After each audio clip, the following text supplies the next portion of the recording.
Guys, it's Ty and welcome back to my channel. So today we are back with another recent reads and I have 12 books that I want to share with you guys. I read these over the last month or so. A majority of these books I actually really enjoyed. I sadly do not have any 5-star reads, but I have quite a few 4-star reads, and of course I have a few that I just didn't really care for. Now, normally I would talk about my books from my lowest rated and then work my way up to my highest rated, but we're not going to do that today because I was honestly too lazy to rearrange all these books. So I'm just gonna grab them from my stack and we will go ahead and get started. Now we will go ahead and start with my only DNF that I have, and I'm really sad that I DNF'd this one because I was so excited for it. But this is The Poisons We Drink by Bethany Baptiste. This is a YA urban fantasy. So in this one, we're in a world that has regular humans, but it also has witchers. And all of these witchers have different sorts of powers. I think they're in their teens when these powers start to manifest, but we follow our main character whose magical ability is to produce potions, specifically love potions. At the beginning of the story, we're just really learning a lot about the world and the witchers and how in this world they are heavily discriminated against, how there are like these different groups that go out and try to kill these witchers. Like, people really do not care about these people at all. So we're following our main character, and at a certain point, the point where I stopped, her mother passed away, and that is when the plot actually starts. That's not a spoiler or anything because it actually tells you that in the synopsis, but like I said, that is where I stopped. And the reason why I decided to DNF this one is because I honestly think I probably wasn't in the mood for this when I picked it up. And I felt like the plot was moving a little too slowly for me, and it was really hard for me to get into it. I stopped at page 124, and it literally took me a couple of weeks to get that far. For whatever reason, whenever I put this down, I just was not in a rush to ever pick it back up. And so I'm actually going to consider this one a soft DNF. I can see myself potentially coming back to this at some point. I'm going to keep it around for a while and see if I ever get in the mood to actually read it. If you guys have read this and think that I should give it another try, please let me know down in the comments below. But as of right now, this is going to be a DNF. So the next book that I want to talk about is The Housemaid Is Watching by Frida McFadden. This is book 3 in the Housemaid series. It's the third and final book. It's just a trilogy.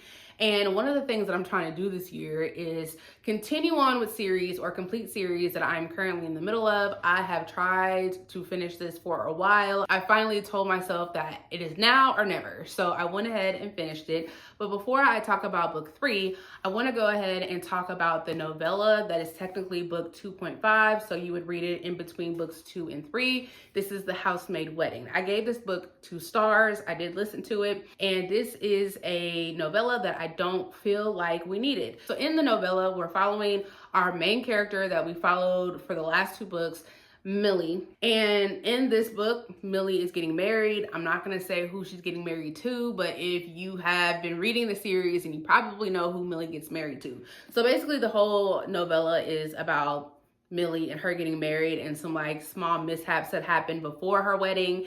And there is like a teensy tiny little bitty mystery that's in there as well. But again, this novella to me is not needed. Moving on to book number 3. I also don't think this book was really needed. I did give this one 3 stars, but again, we are following Millie. Millie is married. You didn't need the novella in order to know that she's married because they talk about her being married a lot in this book. So in this one, we're following Millie and her husband. She also has a few kids. They have just moved into this house. And so Millie is really excited about this house. And let me tell you, she talks about it a lot. Once they're like getting settled into the house, she tries to get acquainted with her neighbors. This one neighbor in particular, she kind of likes, kind of doesn't like, but her husband ends up working for them. And then that neighbor's husband is found murdered. And so we are off with another mystery for Millie. The first half of this, the entire time, I also was listening to this, but the entire time that I was listening to this, I was like, when is the plot going to start? The first half is really just Millie talking about this house that she moved into and how happy she is to be in this house and how excited she is for her kids to have a bigger space than her and her husband had before. And I just kept waiting for something to happen. Once something happened, which was literally at least halfway into the story, I actually enjoyed where the story went. I'm not gonna say it was like the most interesting thing, but I think by that point I was just so happy that something finally happened. But by the end of it, I thought this was okay. I was really not happy with how the housemaid came into this, because obviously if you've read the series, then you know Millie is a housemaid. She's not a housemaid in this one, but that comes up at a certain point, and I just felt like it was a throwaway just to have a housemaid included in this book.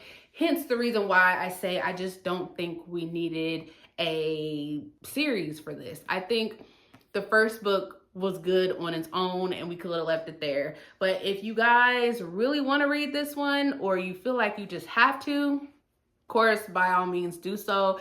But I thought this one was fine and I gave it 3 stars. So the next book that I want to talk about is You Deserve to Know by Angie Bloom Thompson.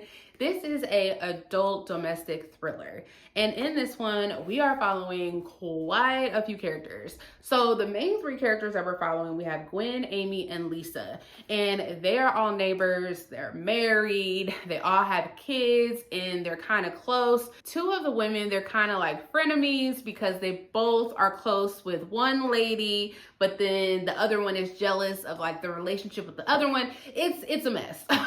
But these 3 women, they're married, they all live next door to each other.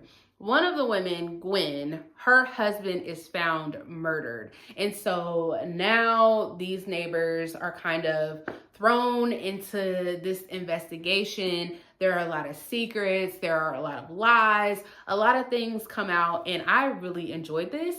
One, I really enjoy domestic thrillers. I also like all of the characters that we followed. There is like a past and present timeline, but the past timeline is dealing specifically with one character, and I really liked how that played out over the course of the story.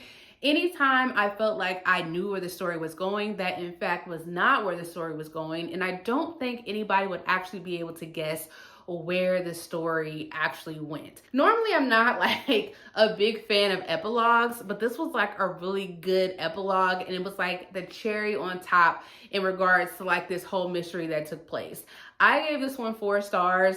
This was not on my radar at all. I saw one person talk about it, and the way that they talked about it really intrigued me. And so I'm glad that I picked this one up. And if you guys are into domestic thrillers, this is one that I would recommend. The next book that I have here is A Lie for a Lie by Ren DeStefano.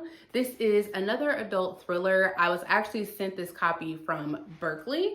So this was one that I don't think I requested. I think it just kind of showed up. So in this one, I want to say this woman's name is Margot. I've never seen it spelled like this before. I'm gonna leave the spelling on the screen. If it is not Margot, someone please correct me, but we're gonna call her Margot. So Margot, she is like this undercover spy detective person. And so she works for this man called Mr. X. And so basically Mr. X sends her and sometimes a partner. It's not always the same partner, but Margot and someone else will go on these like missions, I guess will be the right word. And they go and they like investigate somebody, and they try to get somebody to confess to their crimes. And basically their goal is to then send this person to jail. I hope that makes sense, because that is what I understood. So Margot and this other woman, they get sent on this case to kind of investigate this man named Bertram. And they were requested by his sister, because his sister claims that Bertram, I hate that name, that Bertram stole this app from her, and he was able to make billions of dollars. So he's a billionaire.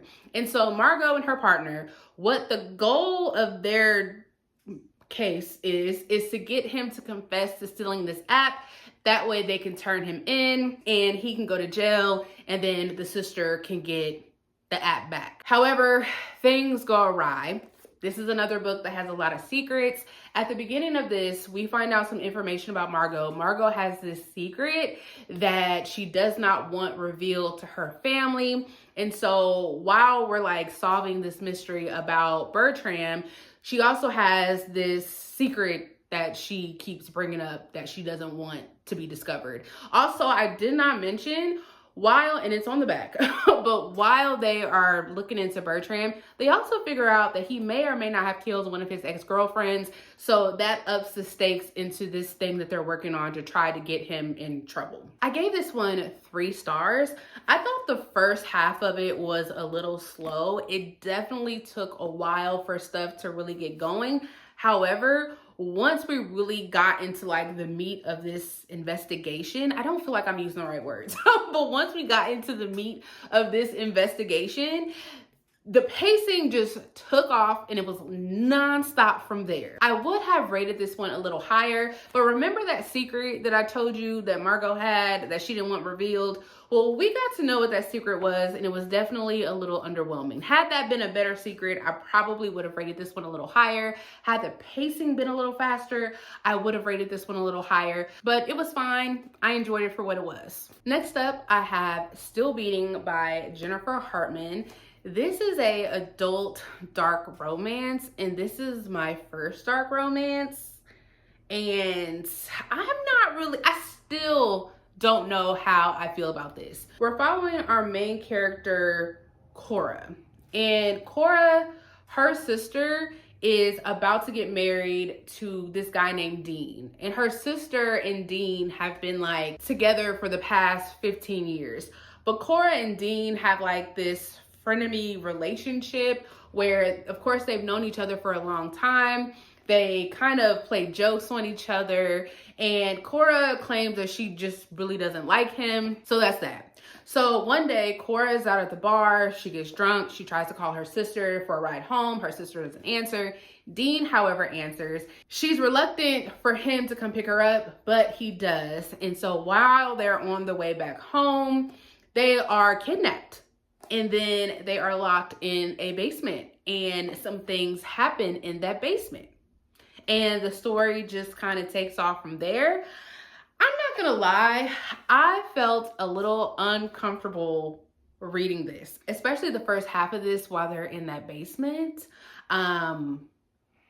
Yeah, I don't know. I honestly, I don't know how I feel. I felt uncomfortable reading it. Definitely check out your content warnings before picking this up, because the cover does not do a lot in terms of what you're gonna get when you pick this up.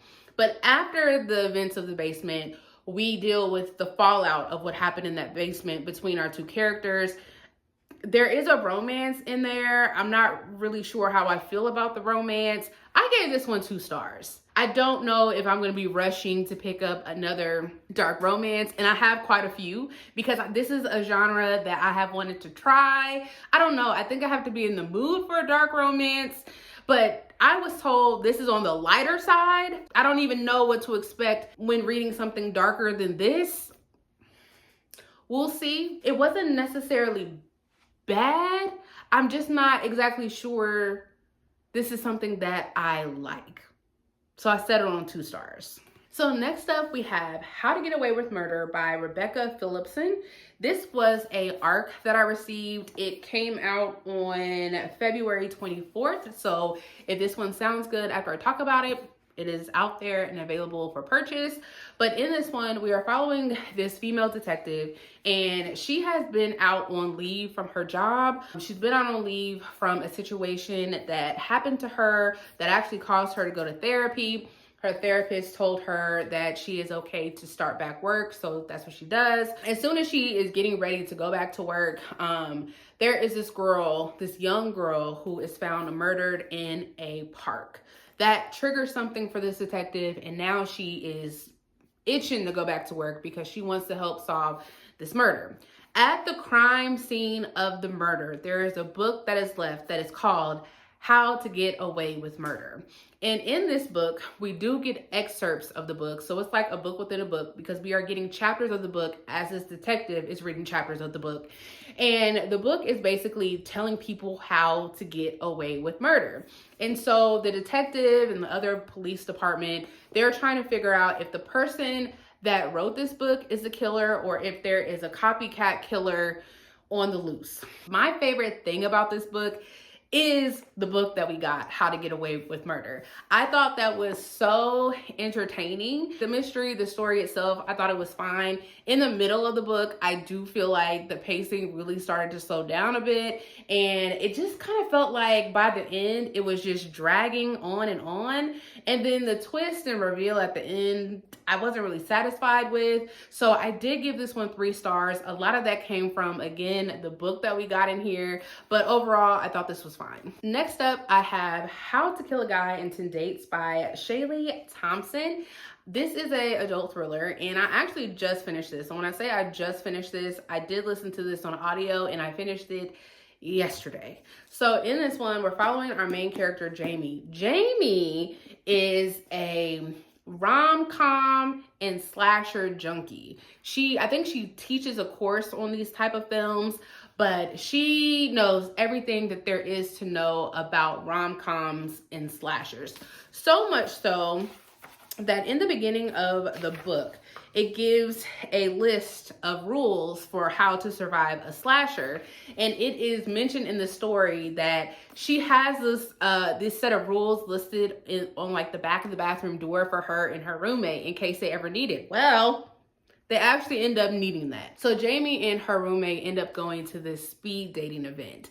And as they're almost done with their dates, there is a moment where all of the lights go out and you can hear people like in distress.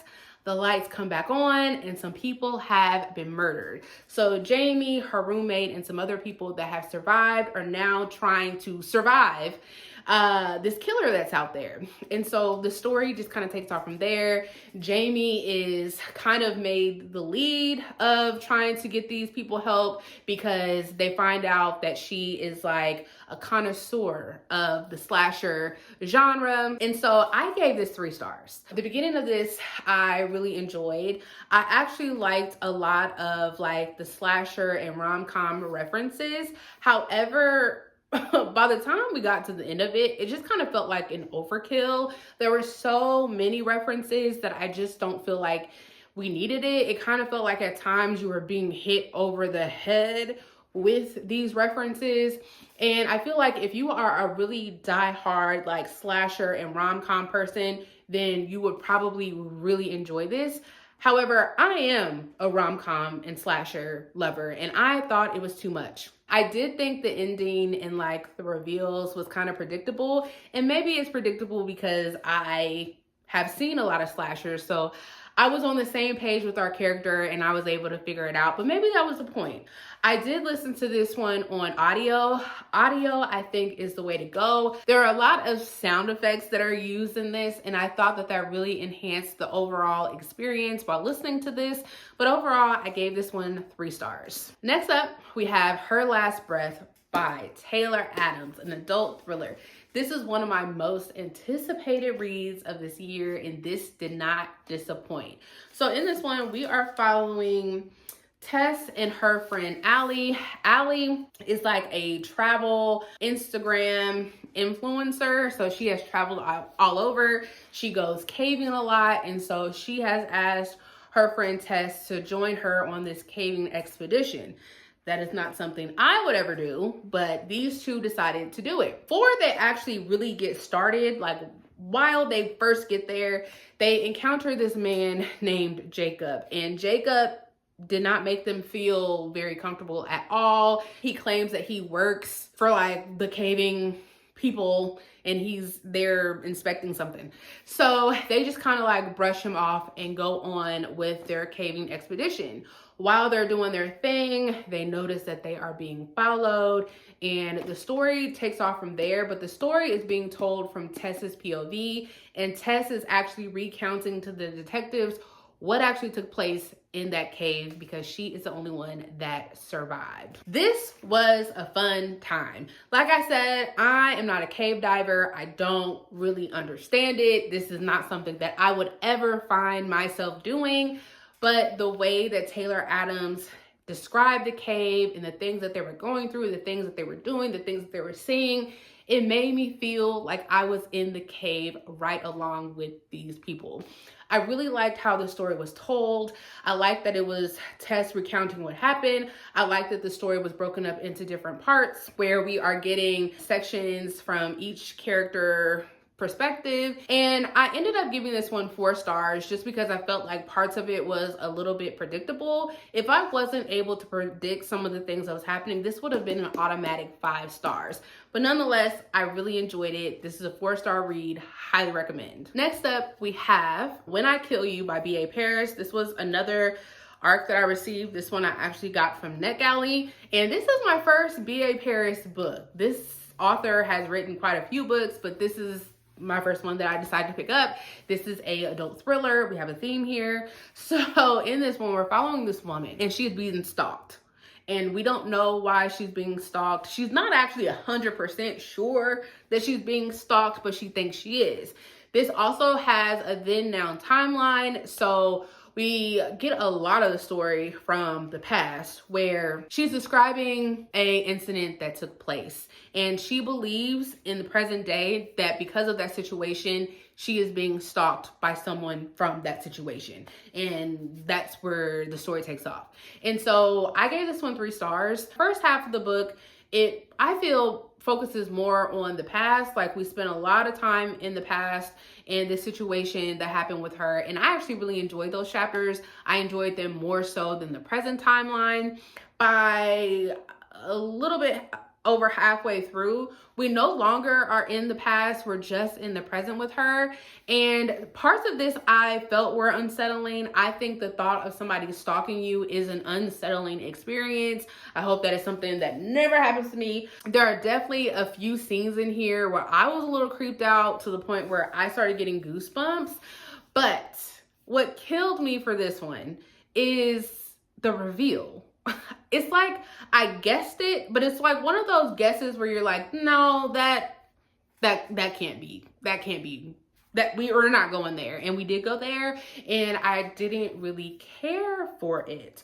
But I mean, I did enjoy everything leading up to that point. I do want to check out something else from B.A. Paris.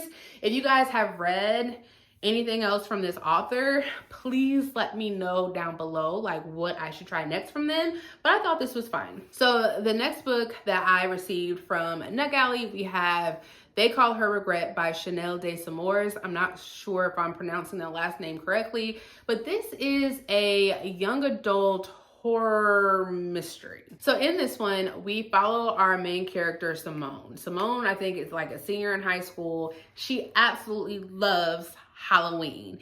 And so she decides that she's gonna go to this little creepy cabin with some of her friends, have a Halloween party. It's just a small group, and they're gonna live it up. While they're there, situation happens and her best friend dies. As soon as her best friend dies, this witch named Regret comes to Simone and she's like, I can make a deal with you. I can bring your friend back to life. But in exchange for that, you have to then figure out a way to free me, to release me. You have 14 days. If you do not succeed in those 14 days, your friend will die, but this time she will die by your hand. Simone agrees. She reluctantly agrees because she doesn't really think this is going to work, but she agrees. She ends up working with this guy that she used to be friends with.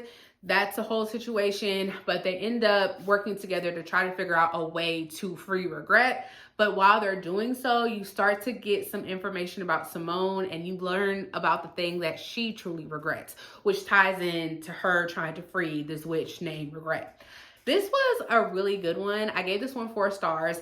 Definitely delivered on the creep factor. This is definitely a book that I would suggest people pick up for the fall time. I thought parts of this was extremely creepy. It deals with like a lot of creepy dolls. A doll in particular that Simone deals with is this creepy little doll that keeps a countdown of how many days left she has until this deal is no longer. The mystery itself is so interesting because it's so layered, and every time you find out one piece of information, then you get more information, and then you start having more questions. And I just really liked how the mystery played out. I also thought it was really interesting when you learn about the thing that Simone really regrets. And so I really liked how this story just came together in the end. I gave this one 4 stars. This is one that I would highly recommend. The next one that I want to talk about, and one that I listened to on audio, this is The Love Audit by Lucy Eden. This is a adult romance. This was the romance pick for February for the book club that I'm in, but I did not get to it in February, so here we are. But this one follows 2 characters, this man and woman. I do not remember their names. And they work for this company. The company is struggling and a lot of people are getting laid off. They work for like 2 different teams. And so the head guy is like, hey, you guys need to come up with like this PR strategy for this town that we're trying to buy. And whoever comes up with the better strategy, that is who we are going to choose. And then the other person, their team, is going to get laid off. So our 2 characters, they end up going to this like small town. I think it's like in Florida. As soon as they get there, of course, the hotel place that they want to stay at, it only has 1 room, so they have to stay in the same room, and they're both like competing for information for their proposal. I think it's a strategy, but it's a proposal. Of course, at some point a romance ensues, but the thing you find out in the beginning is that their families know each other, but they have bad blood, and neither one of these characters really know why their families no longer speak, but they have known each other since they were little. They haven't talked for like the last few years, and now they're in this situation. I gave this 2 stars. I didn't really care for either of the main characters. I wasn't really sold on their romance. Their intimate scenes were a little cringy to me.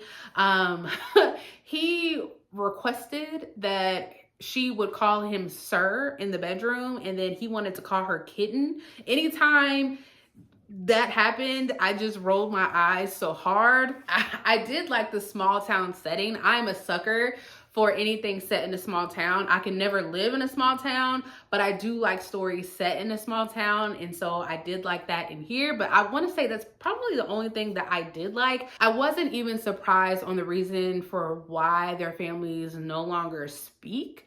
I was hoping for a little bit more for that one, but this book, honestly, it just did not do anything for me, so I gave it 2 stars. The last book that I have to talk about, and another one that I got from NetGalley, this is Reasons to Lie by Emily Listfield. This is a adult mystery. And so in this one, we follow these 3 mothers, and the 3 mothers, they have children that go to like this private school called Dearborn. So as soon as the story starts, you find out that their children actually went on a school trip. They're like high school age. They went on the school trip, and while they were on the trip, somebody dies. And so this email was sent out to the parents to let them know about the situation.